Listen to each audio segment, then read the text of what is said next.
क्या हुआ जब बद्रीनाथ की एक रहस्यमय गुफा में नासा के वैज्ञानिकों को जो मिला उसकी सच्चाई जानकर आपके पैरों तले भी जमीन खिसक जाएगी।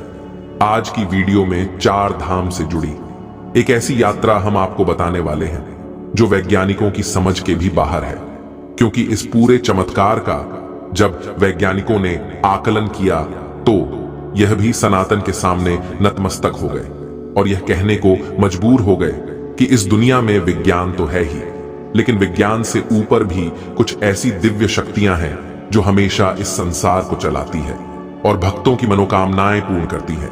आज की इस घटना की शुरुआत करने से पहले अगर आप भी भगवान केदारनाथ के भक्त हैं, बाबा बद्रीनाथ को मानते हैं, तो इस वीडियो को लाइक करके कमेंट बॉक्स में जय बद्री विशाल जरूर लिखें। इस घटना की शुरुआत होती है दोस्तों मनोज नाम के एक व्यक्ति से, जो कि साल 2024 में 4 धाम की यात्रा करने की योजना बना चुके थे। साल 2021 में उन्होंने अपने माता और पिता को कोरोना जैसी गंभीर बीमारी में खो दिया था और उनकी इकलौती बहन की शादी हो चुकी थी, जिस वजह से वह अब अकेले थे और उनके जीवन में कोई बड़ा उद्देश्य नहीं था। उनकी इच्छा थी कि एक बार वे 4 धाम की यात्रा करके किसी सेवा संस्थान से आगे हमेशा हमेशा के लिए जुड़ जाए, ताकि जिंदगी भर वह निराश्रित लोगों की, वृद्धजनों की मदद कर सके। इसके बाद 10 मई 2024 को 4 धाम की यात्रा की शुरुआत हुई। 4 धाम की इस यात्रा में गंगोत्री, यमुनोत्री, केदारनाथ और बाबा बद्रीनाथ के दर्शन सम्मिलित रहते हैं। जो इन चारों तीर्थ स्थान के दर्शन कर लेता है उसे मरने के बाद मोक्ष की प्राप्ति होती है। इसे 4 धाम की यात्रा कहा जाता है। इसके बाद दोस्तों मनोज जी ने कपाट खुलते ही यात्रा की शुरुआत कर दी।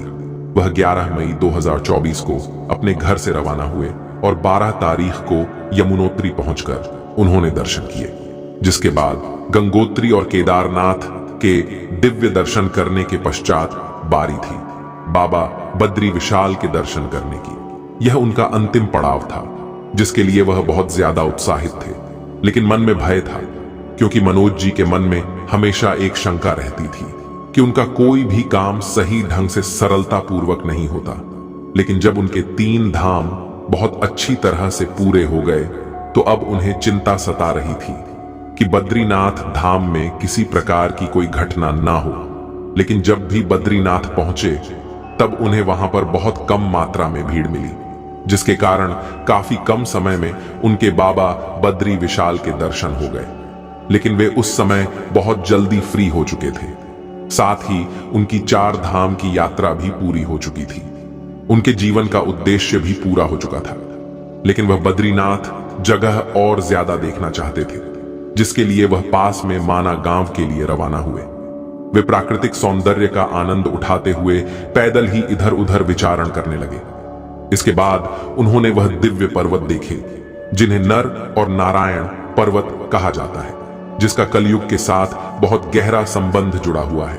ऐसा कहते हैं कलयुग अंत में नर और नारायण पर्वत एक हो जाएंगे, जिसके कारण बाबा बद्री विशाल के मंदिर का रास्ता बंद हो जाएगा और जब कलयुग का अंत होगा तो दूसरी जगह भविष्य बद्री के रूप में बाबा बद्री विशाल को फिर से प्रकट होंगे और उस जगह पर उनकी आकृति उभरना भी शुरू हो गई है।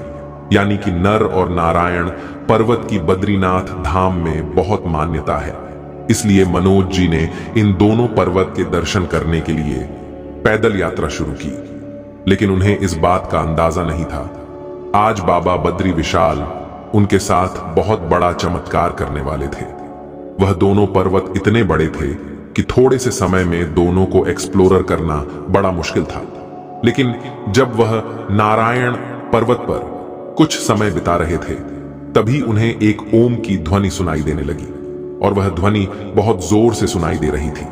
जब ध्वनि का पीछा करते करते वे एक स्थान पर पहुंचे तो उन्होंने देखा कि वहां पर एक बहुत विशाल गुफा मौजूद थी, लेकिन वह गुफा किसकी थी यह अंदाजा नहीं था। हिम्मत करके जब मनोज जी उस गुफा के अंदर गए, जो कि बद्रीनाथ धाम के समीप मौजूद थी, तब अंदर उन्हें एक बालक बैठा हुआ दिखाई दिया और वह ध्यान अवस्था में बैठा हुआ था और ओम का उच्चारण कर रहा था। लेकिन उस बच्चे की उम्र मात्र 2 से 2.5 वर्ष लग रही थी। और इतने छोटे बच्चों का इतना ध्यानपूर्वक एक गुफा के अंदर मिलना मनोज जी के लिए बड़ा आश्चर्य का विषय था। अब उन्हें ऐसा लगने लगा शायद वह बच्चा अपने माता पिता से बिछड़ चुका है। उन्होंने उस बच्चे को ध्यान अवस्था से उठाने की कोशिश करी, लेकिन वह नहीं उठा। इसके बाद उन्होंने आसपास के लोगों को इस बारे में सूचना देने का सोचा और वह गुफा से बाहर आ गए और आसपास जाकर लोगों को ढूंढने लगे ताकि वह बच्चे की जानकारी उन्हें दे सके। इसके बाद वह 3 से 4 लोगों को अपने साथ इस गुफा के क्षेत्र में लाए, लेकिन चौंकाने वाली बात तो यह थी कि वह गुफा उस जगह से गायब हो चुकी थी। यह नजारा देखकर मनोज जी की होश उड़ गए, क्योंकि कुछ ही समय पहले उन्होंने वह गुफा वहां देखी थी और वह छोटा सा बच्चा भी उस गुफा में ओम का उच्चारण कर रहा था। इसके बाद सब लोगों का कहना था कि आपने अभी 4 धाम की यात्रा पूरी की है। यह यात्रा बहुत कठिन होती है। सरकार के कारण आपको एक भ्रम हुआ होगा और वे सभी लोग वहां से चले गए, लेकिन मनोज जी जानते थे कि यह उनका कोई भ्रम नहीं था, बहुत बड़ी सच्चाई थी। शायद यह बाबा बद्री विशाल का ही कोई बड़ा चमत्कार था। लेकिन सवाल उठता है कि आखिर वह 2.5 साल का बच्चा कौन था। इसके बाद थोड़ी रिसर्च करने पर मनोज जी को पता चला कि इसी नारायण पर्वत पर भगवान नारायण ने बच्चे का रूप लेकर महादेव को दर्शन दिए थे। इसी कारण इस स्थान को भगवान नारायण का जन्म स्थान भी कहा जाता है।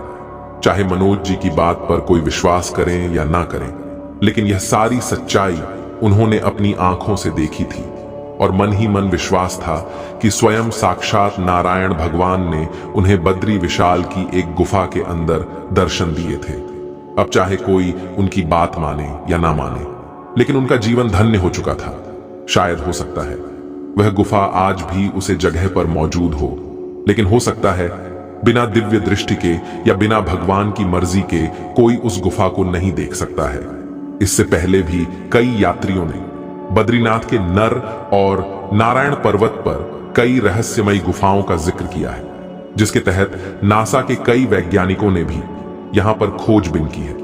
लेकिन यहां पर हमेशा रहस्यमयी चीजें रही हैं और चमत्कार ही चमत्कार देखे गए हैं। इस पूरी घटना को लेकर आप क्या विचार रखते हैं, नीचे कमेंट बॉक्स में जरूर बताइएगा। अगर आपको यह वीडियो पसंद आई है तो वीडियो को लाइक करके कमेंट बॉक्स में जाए बद्री विशाल जरूर लिखें और हमेशा ऐसी सत्य चमत्कारिक घटनाएं देखने के लिए हमारे चैनल को सब्सक्राइब करके बेल आइकन को प्रेस कर लें। अभी के लिए आप सभी दर्शकों को हर हर महादेव।